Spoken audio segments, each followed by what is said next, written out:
ಬಿಹಾರ ಚುನಾವಣೆಯ ಫಲಿತಾಂಶದ ಬಳಿಕ ಕಾಂಗ್ರೆಸ್ ಎಲ್ಲಾ ಕಡೆಯಿಂದ ಕೂಡ ಟೀಕೆಗಳನ್ನು ಎದುರಿಸ್ತಾ ಇದೆ. ವಿಪಕ್ಷ ನಾಯಕ ಆರ್ ಅಶೋಕ್ ಕೂಡ ಕಾಂಗ್ರೆಸ್ ಕುರಿತಂತೆ ಕೆಲ ವಿಚಾರಗಳನ್ನು ಹೇಳಿದ್ದಾರೆ. ಬಿಹಾರ ಚುನಾವಣೆಯಲ್ಲಿ ಕಾಂಗ್ರೆಸ್ ವಾಶ್ಔಟ್ ಆಗಿದೆ, ಕಂಪ್ಲೀಟ್ ಆಗಿ ಬಿಜೆಪಿ ಫಲಿತಾಂಶದ ಮೂಲಕ ತೊಳೆದಿದೆ. ಬಿಜೆಪಿ ಪಾಳ್ಯದಲ್ಲಿ ಇದರಿಂದ ರಣೋತ್ಸಾಹ ಹೆಚ್ಚಾಗಿದೆ. ಕರ್ನಾಟಕಕ್ಕೆ ಲಿಂಕ್ ಮಾಡಿ ಆರ್ ಅಶೋಕ್ ಅವರು ಮಾತಾಡಿದ್ದಾರೆ. ಬಿಜೆಪಿ ಫಲಿತಾಂಶದಿಂದ ಕಾಂಗ್ರೆಸ್ ಹೈಕಮಾಂಡ್ ಮಂಕ್ ಆಗಿದೆ, ಡಲ್ ಆಗಿದೆ. ಸಿಎಂ ಸಿದ್ದರಾಮಯ್ಯ ಇಲ್ಲಿ ಸ್ಟ್ರಾಂಗ್ ಆಗಿದ್ದಾರೆ ಅಂತೆಲ್ಲ ಅವರು ಹೇಳಿದ್ದಾರೆ. ಇನ್ಮುಂದೆ ಸಿದ್ದರಾಮಯ್ಯ ಹೇಳಿದಂತೆ ರಾಹುಲ್ ಗಾಂಧಿ ಕೇಳಬೇಕು. ರಾಹುಲ್ ಗಾಂಧಿಯನ್ನ ಸಿದ್ದರಾಮಯ್ಯ ಹಾವಾಡಿಗರಂತೆ ಆಡಿಸ್ತಾರೆ, ನೋಡ್ತಾ ಇರಲಿ ಅಂತ ಕೂಡ ಹೇಳ್ತಾ ಇದ್ದಾರೆ, ಪ್ರೆಡಿಕ್ಟ್ ಮಾಡ್ತಿದ್ದಾರೆ.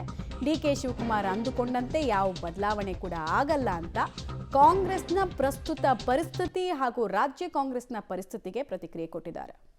ಅವರ ಪಾರ್ಟಿಯ ಇಂಟರ್ನಲ್ ಮ್ಯಾಟರು ಈಗಾಗಲೇ ನಾನು ಹೇಳಿದ್ದೀನಿ, ನವಂಬರ್ ಡಿಸೆಂಬರಲ್ಲಿ ಕ್ರಾಂತಿ ಆಗುತ್ತೆ ಅಂತೇಳಿ. 100% ಈ ಬಿಹಾರದ ಚುನಾವಣೆ ಗೆದ್ದಿದ್ರೆ ಡಿ.ಕೆ. ಶಿವಕುಮಾರ್ಗೆ ಪಾಪ ಒಳ್ಳೇದಾಗ್ತಾಯಿತ್ತು. ಈಗ ಡಿ.ಕೆ. ಶಿವಕುಮಾರ್ಗೆ ಪಾಪ ನಾಮ ಹಾಕಿದಂಗೆ ಆಗ್ಬಿಟ್ಟಿದೆ, ಏನಾಗ್ತೈತೆ ಗೊತ್ತಿಲ್ಲ. ಒಟ್ಟಲ್ಲಿ ಸಿದ್ದರಾಮಯ್ಯ ಭಾಳ ಸ್ಟ್ರಾಂಗ್ ಆಗ್ತಾ ಇದ್ದಾರೆ. ಕೇಂದ್ರದ ರಾಹುಲ್ ಗಾಂಧಿಯನ್ನೇ ಒಂಥರ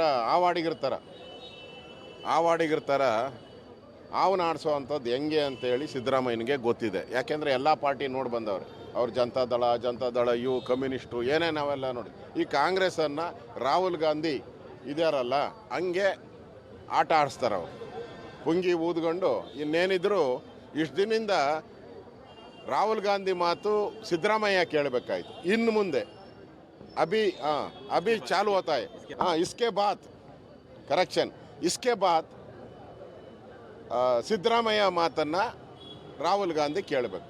ಆ ಪರಿಸ್ಥಿತಿ ಇವತ್ತಿಂದ ಪಾಪ ರಾಹುಲ್ ಗಾಂಧಿಗೆ ರಾಹು ಕಾಲ ಬಂದಿದೆ, ಸಿದ್ದರಾಮಯ್ಯನಿಗೆ ಶುಕ್ರ ದೆಸೆ ಬಂದಿದೆ. ಅಷ್ಟೇ ಇವತ್ತಿನ ಜ್ಯೋತಿಷ್ಯ ಏನು ಅಂತ ಹೇಳಿದ್ರೆ, ಸಿದ್ದರಾಮಯ್ಯನಿಗೆ ಶುಕ್ರ ದೆಸೆ, ರಾಹುಲ್ ಗಾಂಧಿಗೆ ರಾಹು ಕಾಲ. ಇಷ್ಟೇ. ಡಿ.ಕೆ. ಶಿವಕುಮಾರ್ಗೆ ಮನೆಗೆ ಹೋಗೋ ಕಾಲ ಇದು. ಡೀಟೇಲ್ಸ್ ಕೊಡ್ತಾರೆ ಮಸೂದ್. ಹಿಂಗೊಂದು ಹೋಲಿಕೆ ನಮಗೆ ಕರ್ನಾಟಕ ರಾಜ್ಯ ಇತಿಹಾಸದಲ್ಲಿ ಕಾಣೋದಕ್ಕೆ ಸಿಗುತ್ತೆ. 2014ರಲ್ಲಿ ಲೋಕಸಭೆ ಚುನಾವಣೆಯಲ್ಲಿ ರಿಸಲ್ಟ್ ಬಂತು. ಅದಾದ ಬಳಿಕ ಕಂಪ್ಲೀಟ್ ಆಗಿ ಕಾಂಗ್ರೆಸ್ನ ಸುಪ್ರೀಂ ಯಾರು ಕೇಳಿದ್ರೆ ಅದು ಸಿದ್ದರಾಮಯ್ಯ ಅವರು ಅನ್ನೋ ರೀತಿನಲ್ಲಿ ಇತ್ತು. ಯಾಕಂದರೆ ಕಾಂಗ್ರೆಸ್ ಹೈಕಮಾಂಡ್ ಅಷ್ಟೊಂದು ಅವ್ರ ಪರವಾಗಿ ವಾಲಿತ್ತು. ಈಗಲೂ ಅದೇ ಆಗಬಹುದು ಅಂತ ನಿರೀಕ್ಷೆ ಇಟ್ಕೊಳ್ಳೋದ್ರಲ್ಲಿ ತಪ್ಪೇನಿಲ್ಲ ಅಂತ ಅನಿಸುತ್ತೆ. ಅಂತ ಖಂಡಿತವಾಗಿಯೂ ಕೂಡ ಒಂದು ರೀತಿಯಲ್ಲಿ ಸಿದ್ದರಾಮಯ್ಯನವರಿಗೆ ಬಿಹಾರ ಫಲಿತಾಂಶ ಬೂಸ್ಟ್ ಕೊಟ್ಟಿದೆ. ಯಾಕಂದರೆ ಅವರು ಅಹಿಂದ ವರ್ಗದ ನಾಯಕ, ಕರ್ನಾಟಕದಲ್ಲಿ ತುಂಬ ವರ್ಚಸ್ಸಿರುವಂಥ ನಾಯಕರು. ಕಾಂಗ್ರೆಸ್ ಕೂಡ ಅವ್ರ ಮೇಲೆ ಡಿಪೆಂಡ್ ಆಗಿದೆ, ಅಧಿಕಾರಕ್ಕೆ ಬಂದಿದೆ. ಆ ಹಿನ್ನೆಲೆಯಲ್ಲಿ ಬಿಹಾರ ಫಲಿತಾಂಶ ಅದನ್ನು ಮತ್ತೊಮ್ಮೆ ಒಂದು ರೀತಿಯಲ್ಲಿ ಸಾಬೀತು ಮಾಡ್ತಾ ಇದೆ. ಇಲ್ಲಿ ರಾಜ್ಯದಲ್ಲಿ ಕಾಂಗ್ರೆಸ್ಗೆ ಸಿದ್ದರಾಮಯ್ಯನವರೇ ಅಲ್ಟಿಮೇಟು. ಸಿದ್ದರಾಮಯ್ಯನವ್ರನ್ನ ಕಡೆಗಣಿಸಿದ್ರೆ ಪಾರ್ಟಿಗೆ ಸಂಕಷ್ಟ ಅನ್ನುವಂಥ ಸಂದೇಶವನ್ನು ಕೂಡ ಬಿಹಾರ ಫಲಿತಾಂಶ ರವಾನೆ ಮಾಡಿರುವಂಥದ್ದು. ಈ ಹಿನ್ನೆಲೆಯಲ್ಲೇ ರಾಜ್ಯ ಬಿಜೆಪಿ ನಾಯಕರು ಕೂಡ ಟೀಕೆ ಮಾಡ್ತಾ ಇರುವಂಥದ್ದು. ಸಿದ್ದರಾಮಯ್ಯನವ್ರನ್ನ ಬಿಟ್ಟರೆ ಕಾಂಗ್ರೆಸ್ನವರಿಗೆ ಗತಿ ಇಲ್ಲ ಅನ್ನೋ ಅರ್ಥದಲ್ಲಿ ಇವತ್ತು ಆರ್ ಅಶೋಕ್ ಅವರು ಮಾತನಾಡಿದ್ದಾರೆ. ಕ್ರಾಂತಿ ಆಗುತ್ತೆ, ನನಗೆ ಅಧಿಕಾರ ಸಿಗುತ್ತೆ ಅಂತ ಡಿ.ಕೆ. ಶಿವಕುಮಾರ್ ಅವರು ಏನು ಪ್ರಯತ್ನ ಪಡ್ತಿದ್ದಾರೆ, ಆ ಪ್ರಯತ್ನ ವ್ಯರ್ಥ ಆಗುತ್ತೆ. ಹೈಕಮಾಂಡ್ ಬಿಹಾರ ಫಲಿತಾಂಶದಿಂದ ಮಂಕಾಗಿದೆ, ಡಿ.ಕೆ. ಶಿವರ ಮಾತು ಕೇಳೋದಕ್ಕೆ ತಯಾರಿಲ್ಲ. ಇಷ್ಟು ದಿನ ಸಿದ್ದರಾಮಯ್ಯನವ್ರನ್ನ ರಾಹುಲ್ ಗಾಂಧಿ ಅವರು ಆಟ ಆಡಿಸ್ತಿದ್ರು. ಈಗ ಹಾವಾಡಿಗರ ರೀತಿಯಲ್ಲಿ ಸಿದ್ದರಾಮಯ್ಯನವರು ರಾಹುಲ್ ಗಾಂಧಿ ಅವ್ರನ್ನ ಆಟ ಆಡಿಸ್ತಾರೆ. ಇನ್ನು ಮುಂದೆ ಸಿದ್ದರಾಮಯ್ಯನವರ ಮಾತನ್ನು ರಾಹುಲ್ ಗಾಂಧಿ ಅವರು ಕೇಳಬೇಕಾಗುತ್ತೆ. ಒಂದು ರೀತಿಯಲ್ಲಿ ಸಿದ್ದರಾಮಯ್ಯನವರಿಗೆ ಶುಕ್ರ ದೇಶ ಬಂದಿದೆ, ರಾಹುಲ್ ಗಾಂಧಿ ಅವರಿಗೆ ರಾಹುಕಾಲ ಒಕ್ಕರಿಸ್ಕೊಂಡಿದೆ. ಡಿ.ಕೆ. ಶಿ ಅವರಿಗೆ ಒಂದು ಅವ್ರೇನು ಅಂದ್ಕೊಂಡಿದ್ರು ಅದು ಆಗೋದಿಲ್ಲ, ಮನೆಗೆ ಹೋಗುವ ಕಾಲ ಅನ್ನುವಂತಹ ಟೀಕೆಯನ್ನು ರಾಜ್ಯ ಬಿಜೆಪಿ ನಾಯಕರು ಕೂಡ ಮಾಡಿದ್ದಾರೆ.